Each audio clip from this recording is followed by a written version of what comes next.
Assalamualaikum warahmatullahi wabarakatuh. Ikuti dan kunjungi channel YouTube Maulizul Akbar NAD. Subscribe, like, share, komen.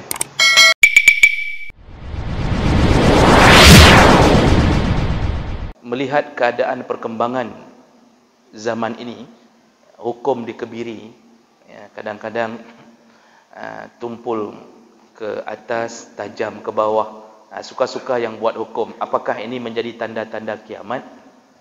Bapak Ibu yang Allah muliakan, ini memang benar bahagian daripada kiamat.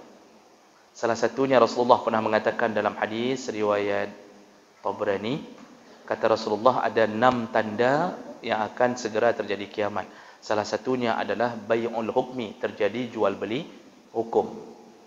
Kalau saatnya sudah terjadi jual beli hukum, hukum tidak ditegakkan, tapi diperjualbelikan. Siapa sanggup beli, dia yang menang.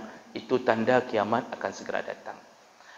Dalam hadis yang lain, jangan heran, Rasulullah sudah mengabarkan keadaan kita hari ini. Kata Rasulullah, sebelum datang kiamat, ya'ti 'alan nas sanawatin khadda'at. Akan datang sebelum kiamat tahun-tahun kebohongan. Ini Rasulullah yang katakan langsung. Akan datang sebelum kiamat tahun-tahun sanawat. Artinya kejadiannya bertahun-tahun sebelum kiamat datang. Tahun apa itu? Khadda'at, iaitu tahun kebohongan. Bagaimana bohong? Rasulullah langsung menjelaskannya. Yukazzibu fiha al-amin wa yu'amminu fiha al-kadhib. Orang yang jujur dianggap bohong, orang yang bohong dianggap jujur. Wa ya'taminu fiha al-kha'in wa yukhawwinu fiha al-amin. Yang amanah dianggap khianat, pengkhianat dianggap orang amanah. Lalu kata Rasulullah, lalu muncullah di tengah-tengah itu ar-ruwaibidah. Ketika tahun itu datang, di tengah-tengah itu muncul kaum ruwaibidah. Lalu sahabat bertanya, apa itu ruwaibidah ya Rasulullah? Kata Rasulullah, yaitu as-safih yatakallam fi amril 'am. Orang bodoh tapi diberi hak bicara tentang kemaslahatan umum.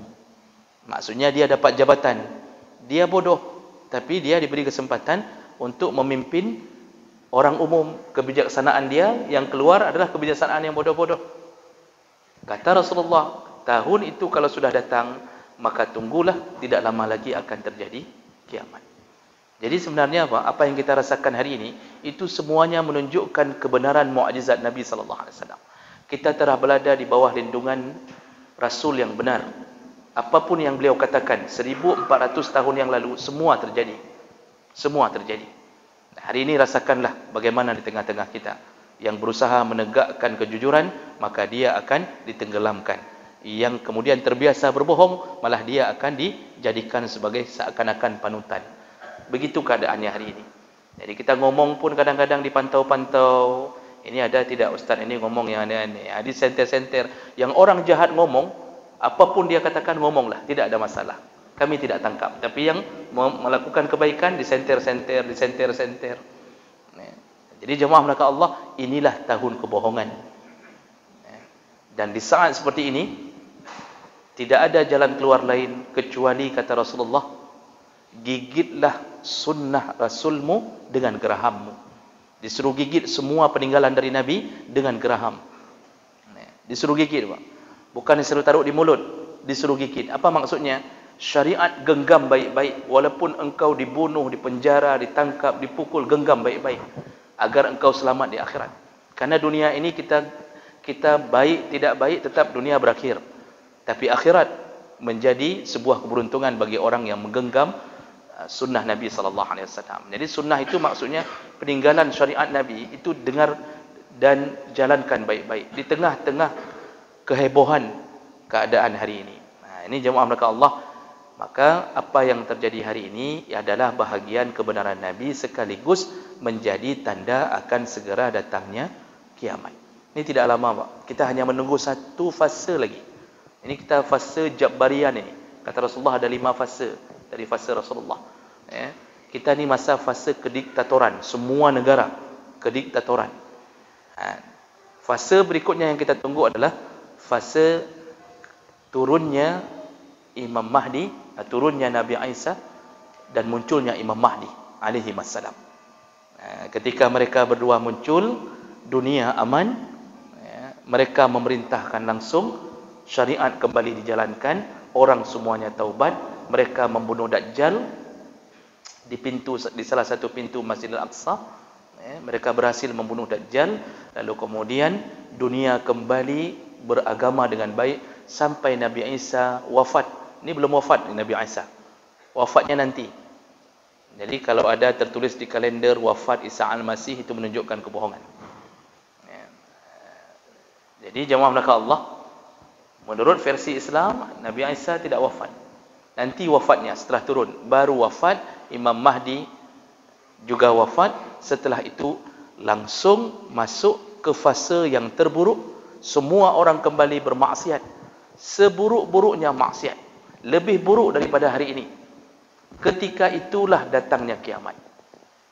Ketika itu datangnya kiamat. Namun jangan mengira itu masih lama. Jangan mengira itu masih lama, karena kita tidak menyadari kadang-kadang sudah berada di tengah-tengahnya. Jadi ini kan kita nggak ada yang nyangka kita akan berada di fase ini, Pak. Dulu kita waktu kecil kan masih berfikir pajan kiamat, tang medang trip, tanda-tanda kok lama. Ternyata kita tiba-tiba berada di tengah-tengah yang dikabarkan oleh Nabi sallallahu alaihi wasallam.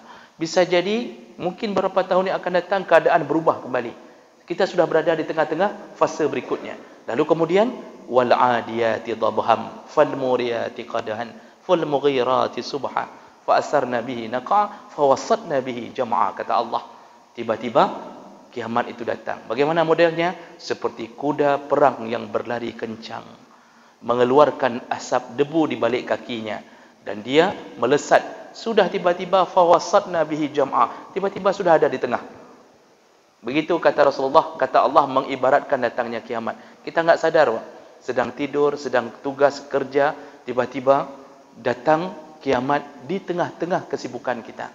Karena dia datangnya tiba-tiba. Nah, ini yang patut hati-hati. Maka jemaah belakang Allah Subhanahu wa taala beramallah sekuat mungkin di tengah zaman fitnah ini.